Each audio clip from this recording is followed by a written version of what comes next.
In this video, I'm going to be teaching you the easiest way to scale Facebook ads in 2024 for your Shopify brand, and there's absolutely no ad agency required. And this is the exact system that I used in order to scale this account to $222,000 in spend at over a 4 return on ad spend, generating over $900,000 in 1 month, having the owner of this brand shocked, literally shocked that we were able to do what we did, considering that the brand was slightly shrinking and he wasn't sure that we were going to be able to achieve a certain level of growth. And we were actually able to do over $900,000 in Facebook ad revenue at a 4 return on ad spend. And how was I able to help a business that was shrinking year on year have their most successful month ever? Well, it's by using this 3-step system that literally takes only 20 minutes per day. And in this video, if you stick around for the whole thing, we're going to be covering how to identify your hero product, building the actual campaign, and then showing you how to scale and manage the campaign every single day so that you can unlock the next level of profit and growth for your Shopify business. So make sure you stick around until the end of this video if you want to learn this simple system to scaling your Facebook ads very easily and getting insane results like these that you see on screen.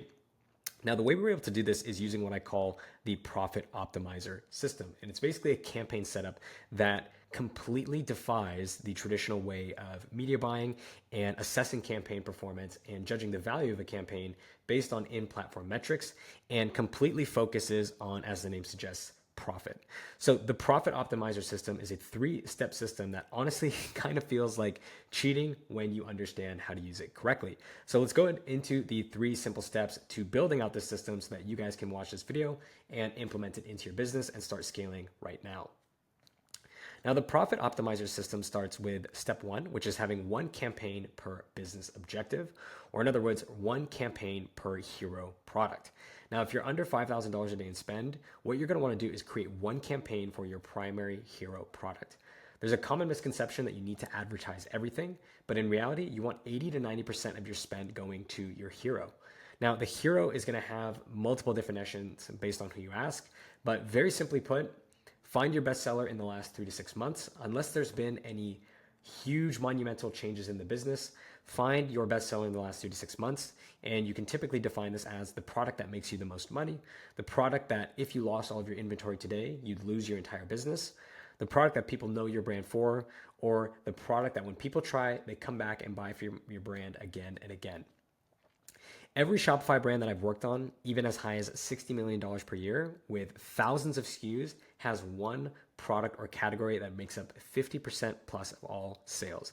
And I got this 50% number from working on that $60 million per year brand.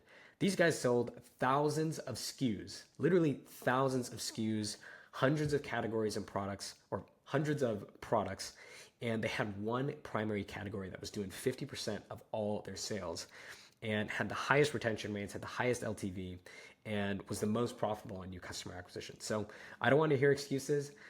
No matter how many SKUs you have, I've worked on brands with thousands of SKUs. You have 1 category or product typically that's going to make up 50% of all of your sales. And you want to build your first campaign around that product and only focus on this one until you're at 5K a day in spend, after which you can start building campaigns for other products. But if you're not spending more than $5,000 per day, you can scale your business to over $100,000 per month off the back of 1 hero product, okay? Now, an example hero product to build around, if you go into your Shopify report, very simply, just go to your top selling products, look at the last 90 days. They put it in this really simple and easy to understand graphic. It'll tell you the top selling product.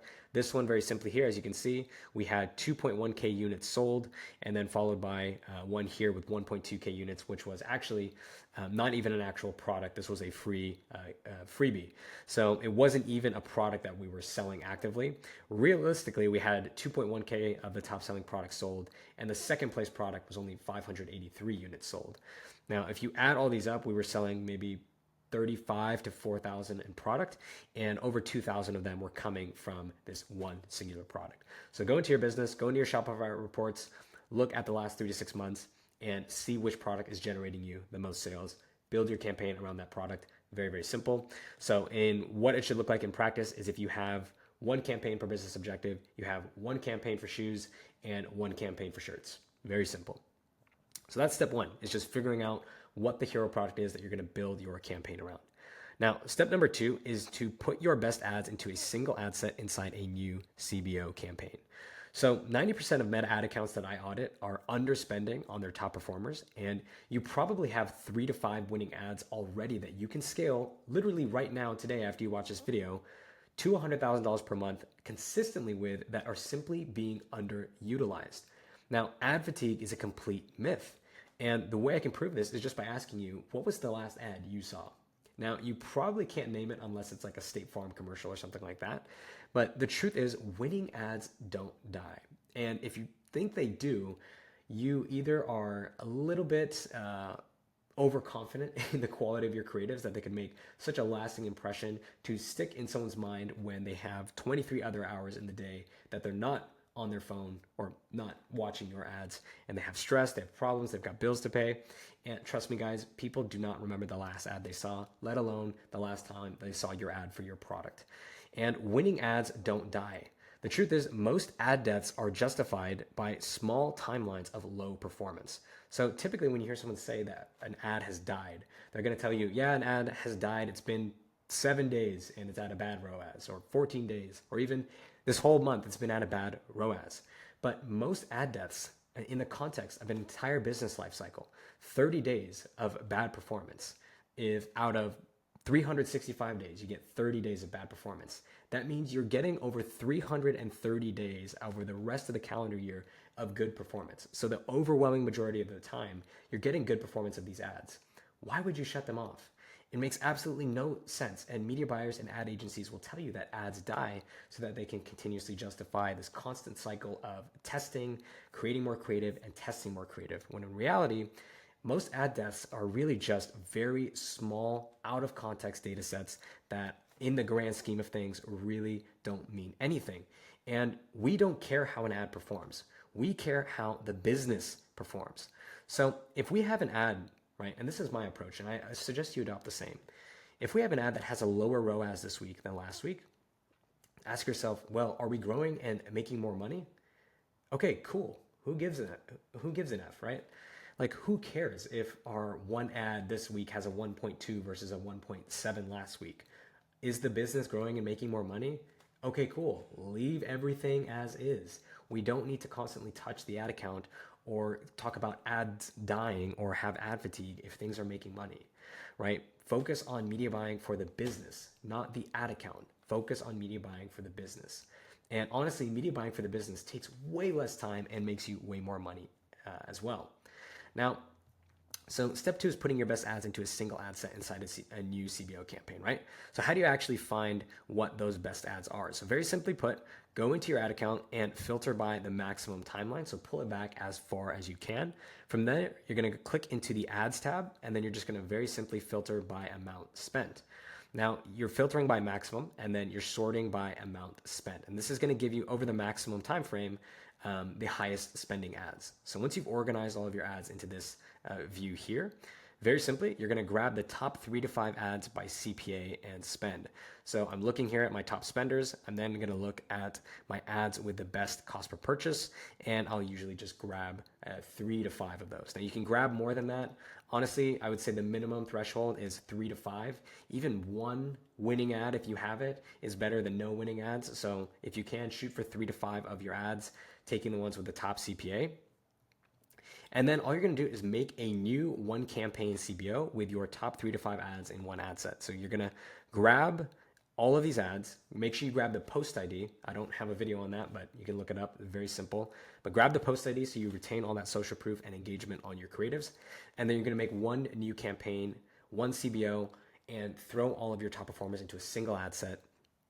And it should look something very simply like this. Okay, so you have your one CBO campaign optimizing for sales. You've got your top performers ad set, broad targeting 18 to 65, and you're going to throw in your top 3 to 5 ads in one ad set. So you're going to have post ID number 1, post ID number 2, and post ID number 5.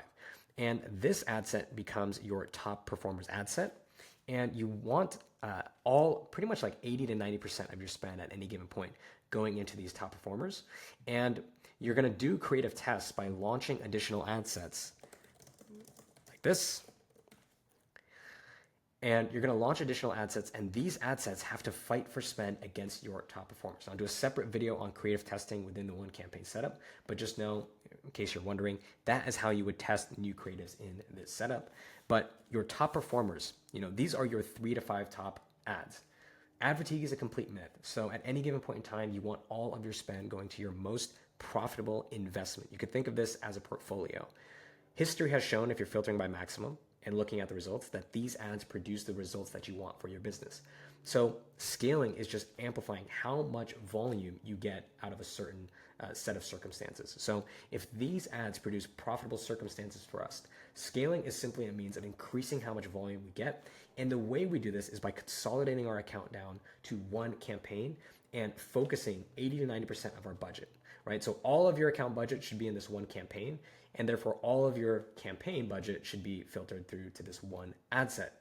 You're going to launch additional ad sets. Most of the time, they're not going to spend. And so at any given point in time, you're protecting your downside by making sure that your spend is always flowing through your top performers.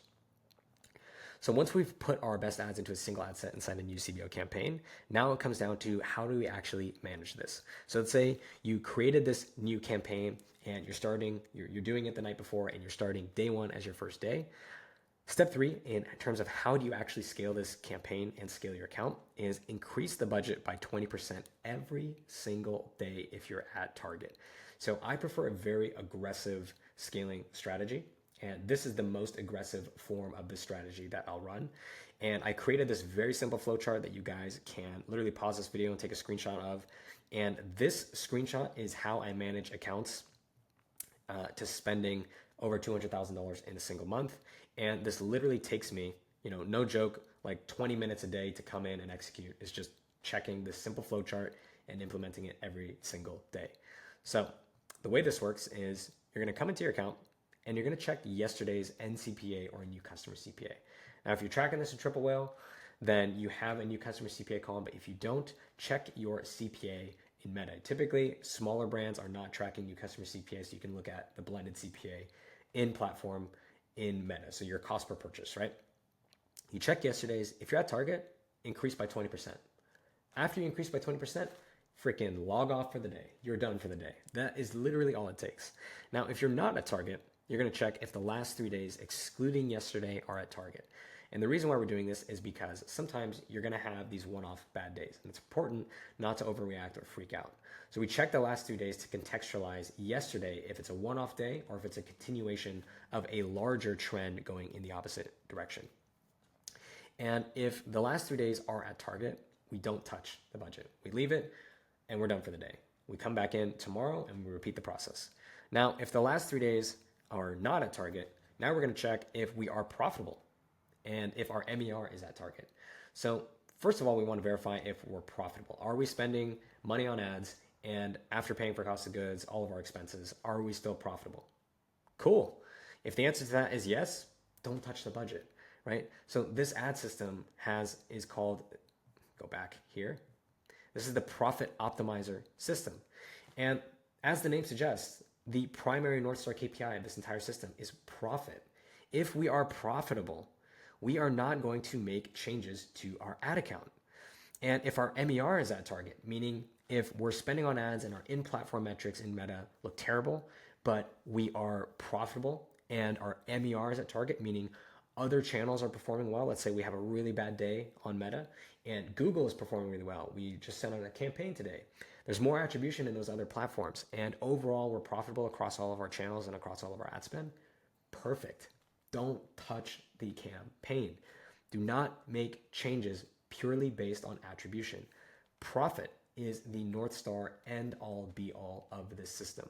So we always check if we're profitable. Now, if we're not profitable, it's a totally different story. Or if we're not at MER target, totally different story.